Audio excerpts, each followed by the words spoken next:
नमस्कार, मैं हूं शम्स ताहिर खान और आप देख रहे हैं वारदात। हरियाणा के इतिहास की सबसे बड़ी बैंक रॉबरी के केस को पुलिस ने सिर्फ 72 घंटे के अंदर सुलझा लिया। जी हां, सुरंग के रास्ते बैंक के लॉकर्स रूम में पहुंचकर वहां से करीब 100 करोड़ के जेवरात लूटने वाले कुल 5 लुटेरे थे। इनमें से एक वो भी था जिसके घर से बैंक तक सुरंग खोदी गई थी, मगर पोल खुलने के कुछ ही देर बाद उसने जहर खाकर खुदकुशी कर ली। बाकी 4 में से 3 लुटेरों को गिरफ्तार कर पुलिस ने लूट के करीब 10 किलो सोना के जेवरात भी बरामद कर लिए।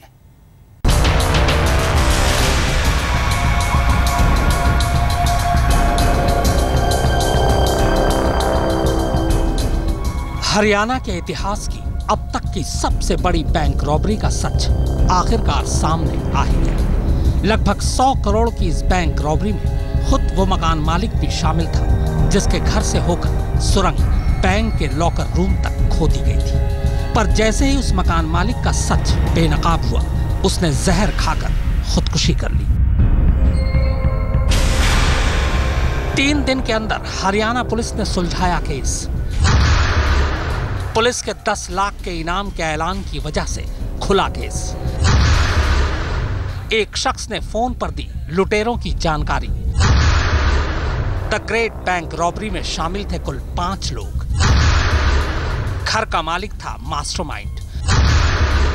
86 लॉकर से लूटे करीब 100 करोड़ के जेवर। अभी तक 10 किलो जेवर बरामद। पुलिस का दावा, बाकी माल भी जल्द बरामद कर लेंगे। हरियाणा के इतिहास की ये वो सबसे बड़ी बैंक रॉबरी थी जिसने दिल्ली में प्राइम मिनिस्टर ऑफिस तक के काम खड़े कर दिए थे। प्राइम मिनिस्टर ऑफिस को हरियाणा पुलिस की जांच में मदद के लिए खास तौर पर अपना एक नुमाइंदा सोनीपत भेजना पड़ा था। लेकिन जब इसी द ग्रेट रॉबरी का राज खुला तो देखने वाले बस देखते ही रह गए। पूरी तरह से ब्लाइंड इस केस में पुलिस को मौका वारदात से बेशक ब्लेड और मिट्टी के ढेर के अलावा रत्ती भर भी सुराग न मिला, लेकिन तकरीबन 100 करोड़ की इस रॉबरी को फकत 10 लाख रुपए के इनाम के ऐलान में बेनकाब कर दिया।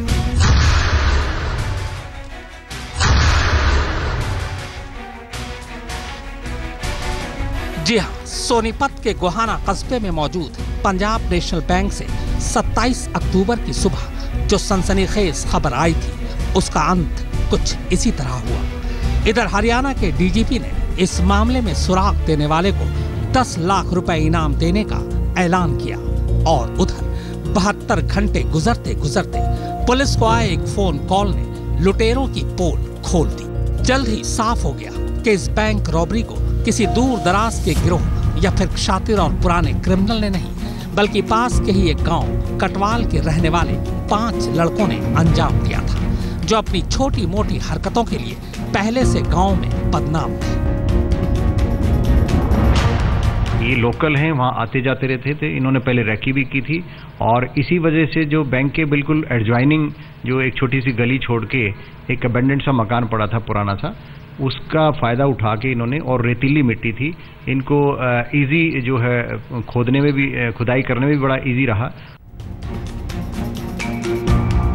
दरअसल 29 अक्टूबर की रात को पुलिस को एक फोन आता है। फोन करने वाला बताता है कि पंजाब नेशनल बैंक में जो डाका पड़ा है उसके पीछे कटवाल गांव के 2 लड़कों का हाथ है। वो दोनों का नाम भी बताता है। इसी के बाद पुलिस की टीम फौरन गांव में दबिश डालती है। वहां से बलराज और सुरेंद्र नाम के 2 लुटेरे उसके हाथ लग जाते हैं। उनकी निशानदेही पर गांव से ही तकरीबन 10 किलो सोने चांदी के जेवर के साथ साथ 60,000 रुपए नकद भी बरामद हो जाते हैं। लुटेरों ने ये जेवर गांव में लावारिस ईंट भट्टे में छिपा रखी थी, जबकि एक बदमाश सुरेंद्र 60,000 रुपए अपने साथ लेकर ही घूम रहा था। 72 आवर्स में 4 में से 2 कल्प्रिट्स को अरेस्ट किया है और लगभग 10 किलो के करीब ऑर्नामेंट्स, आभूषण, चांदी, सोना बरामद किए हैं। पुलिस ने जब दोनों से पूछताछ की तो पता चला कि इस बैंक रॉबरी में कुल 5 लोग शामिल थे। बाकी तीनों के नाम सतीश, राजेश और महिपाल है। पुलिस ने बाद में सतीश को भी पकड़ लिया, जबकि राजेश और महिपाल अब भी लापता थे। इसी बीच दोपहर होते होते अचानक खबर आई कि इनमें से एक महिपाल ने जहर खाकर खुदकुशी कर ली। बाद में पता चला कि महिपाल ही उस घर का मालिक था जिस घर से सुरंग खोदी गई थी। बदमाशों ने भले ही लूट की इस वारदात को अंजाम देने के लिए बेहद शातिराना तरीका अपनाया हो, लेकिन कहते हैं ना कि अपराधी कितना भी शातिर क्यों न हो, वो आखिरकार एक दिन पुलिस के शिकंजे में फंस ही जाता है। और इस मामले में भी ऐसा हुआ।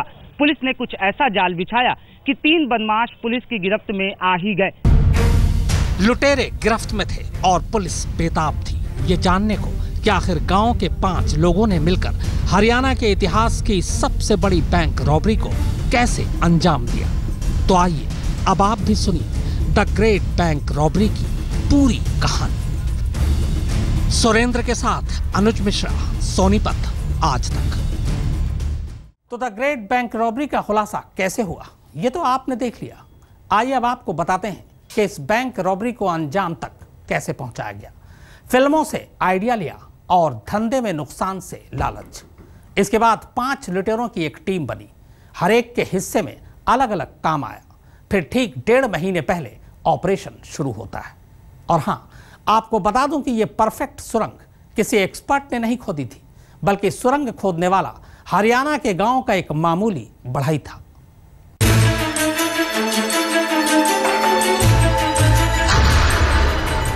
$100 करोड़ की रॉबरी, 100 फुट लंबी सुरंग, 1.5 महीने की खुदाई, 5 लोगों की साजिश। हरियाणा की सबसे बड़ी बैंक रॉबरी की साजिश का जन्म इसी घर और घर की वजह से होता है। हरियाणा के एक छोटे से गांव के 2 प्रॉपर्टी डीलर महिपाल और सतीश को धंधे में कुछ नुकसान हो गया था। इसी के बाद सतीश पहली बार आइडिया देता है बैंक लूटने की। दरअसल महिपाल का यह घर पंजाब नेशनल बैंक के बिल्कुल पास था, पर घर 4 साल से बंद पड़ा था। धंधे में नुकसान होने के बाद सतीश महिपाल को कहता है कि अगर किसी तरह हम बैंक में घुस जाएं तो बैंक लूट सकते हैं। इसी के बाद महिपाल के घर से बैंक तक सुरंग खोदने की साजिश रची जाती है। साजिश के तहत महिपाल अपने गांव के 3 और लड़कों को अपने साथ शामिल कर लेता है।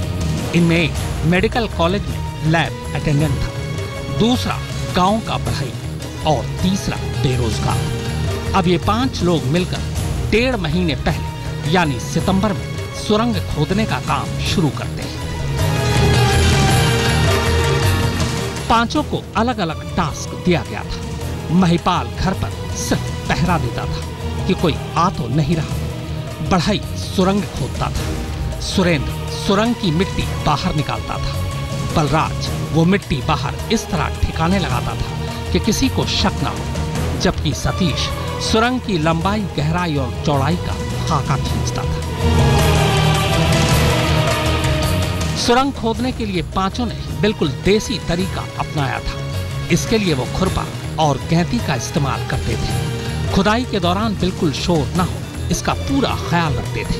हमेशा खुदाई दिन के वक्त ही किया करते थे और एक बार 2 से 2.5 घंटे से ज्यादा खुदाई नहीं करते थे, ताकि मिट्टी ज्यादा जमा ना हो। खुदाई से पहले महिपाल और सतीश ने कई बार बैंक के अंदर जाकर रैकी की थी। लॉकर रूम कहाँ है, सुरंग का मुंह कहाँ खुलना है, ये सब उन्होंने पहले से प्लान कर रखा था। कहते हैं कि सुरंग की खुदाई 25 अक्टूबर से पहले ही पूरी हो चुकी थी, मगर ये लोग रविवार की छुट्टी का इंतजार कर रहे थे। इसीलिए 26 अक्टूबर को जब बैंक बंद था, तभी इन्होंने सुरंग का आखिरी सिरा खोला और फिर सारा माल बैंक से पहले घर लाए और फिर घर से सारा माल गांव ले गए। सोनीपत से गोहाना जाएंगे तो वहाँ से इन दोनों को बरामद किया है, जोली गांव के एरिया से। और कटवाल गांव में एक ईंटों का वृक्ष का भट्ठा है, जिसमें से बलराज ने जो अपने ये ऑर्नामेंट्स चांदी सोना के जो छुपा रखे थे एक कट्टानुमा चीज में, वहाँ से इसको रिकवरी की हमने। पुलिस सूत्रों के मुताबिक इस बैंक रॉबरी की जिस तरीके से मीडिया में खबरें आई, उसी के बाद खुद लुटेरों में से किसी ने गांव में बड़बोलेपन में शायद अपना राज उगल दिया। और इस तरह फोन की शक्ल में पुलिस तक उनका सच पहुंच गया। हालांकि पुलिस बेशक मामला सुलझा चुकी है, पर लूट का सारा माल बरामद होना अभी बाकी है। जिन 86 लॉकर्स को लूटा गया है, उन लॉकरों के मालिकों ने जो हिसाब किताब बैंक को दिया है, उसके मुताबिक लूटे गए गहने की कीमत लगभग 100 करोड़ रुपए है। हरियाणा की सबसे बड़ी लूट की इस वारदात को अंजाम देने के लिए बदमाशों ने जो योजना तैयार की वो बेहद शातिराना थी। बैंक की रैकी से लेकर किस जगह से सुरंग का निर्माण करना है, ये बदमाशों ने पहले से ही तय कर लिया। इसके बाद करीब 1.5 महीने में सुरंग बनाकर इस लूट की वारदात को अंजाम दिया गया। कैमरामैन अभय कुमार और सुरेंद्र के साथ अनुज मिश्रा, सोनीपत आज तक। दिल्ली के करीब सोनीपत के पंजाब नेशनल बैंक में हुई हरियाणा की सबसे बड़ी रॉबरी की इस कहानी ने हर एक को हैरान कर दिया था। आखिरकार कैसे 5 लुटेरे रिहायशी इलाके के बीच तकरीबन 1.5 महीने तक सुरंग खोदते रहे और किसी को कानो कान इसकी खबर तक नहीं लगी। आखिर कैसे ऐन छुट्टी के दिन बैंक के लॉकर रूम की जमीन फटी और सारा माल गायब हो गया। यह है हरियाणा के सोनीपत जिले का गोहाना इलाका और इसी इलाके के भीड़ भरे बाजार में यह है यहाँ का सबसे पुराना बैंक, पंजाब नेशनल बैंक। इस बैंक में कुल 360 लॉकर हैं। हर बैंक की तरह इस बैंक में भी लॉकर लेने के लिए बैंक में खाता खुलवाना या 10,000 की एफडी करानी जरूरी थी।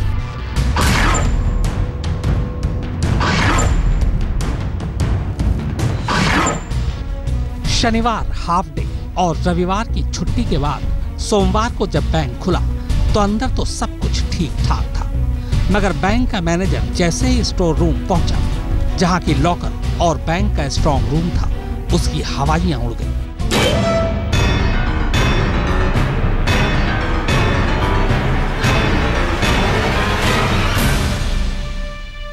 अंदर आधे के करीब लॉकर खुले पड़े थे, फर्श पर सामान बिखरा था और ठीक लॉकर की दीवार के साथ नीचे फर्श पर एक बड़ा सा गड्ढा था। यह कुछ और नहीं बल्कि वही सुरंग था जिससे लुटेरे बैंक के अंदर दाखिल हुए थे। ये देखे ना, जैसे ही हम अंदर गए, मेन गेट स्ट्रॉन्ग रूम का हम खोला जैसे ही, तो हमें दिखाई दिया कि कुछ अंदर हुआ है। हम वापिस आ गए और उसी टाइम हमने सिटी थाने जाके एक रिपोर्ट कर दी। तो अब जब अंदर दोबारा देखा तो क्या मिला आपने? अंदर काफी लॉकर टूटे हुए थे और अंदर जो है ना अंडरग्राउंड उन्होंने सुरंग बनाई है, बहुत लंबी चौड़ी सुरंग, कई दिनों से लगे हुए होंगे। बैंक मैनेजर इसी के बाद पुलिस को खबर करता है। इसके बाद पुलिस की टीम किसी तरह सुरंग के अंदर दाखिल होती है। सुरंग के अंदर घुप अंधेरा था। इसके बाद करीब 100 फीट की दूरी के बाद पुलिस टीम को सुरंग का दूसरा सिरा मिलता है। सुरंग का मुंह कहीं और नहीं बल्कि बैंक के बाईं तरफ गली पार कर बंद पड़े इस मकान में खुला था।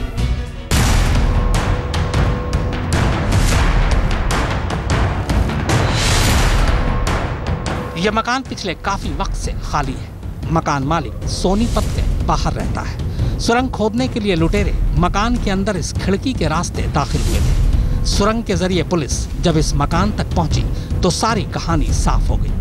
मकान में सुरंग के आसपास कुछ मिट्टी भी पड़ी थी। एक एसआईटी डीआईजी के निर्देशन में बनाई जाएगी और जितनी मर्जी टीम भेजनी पड़े, जितनी मर्जी मेहनत करनी पड़े, जब तक हम इसको घटना को इनके में जो आदमी शामिल हैं उन्हें पकड़ नहीं लेंगे और जिन लोगों का नुकसान हुआ है वो पाई बरामद नहीं कर देंगे, तब तक हरियाणा पुलिस चैन से नहीं बैठेगी।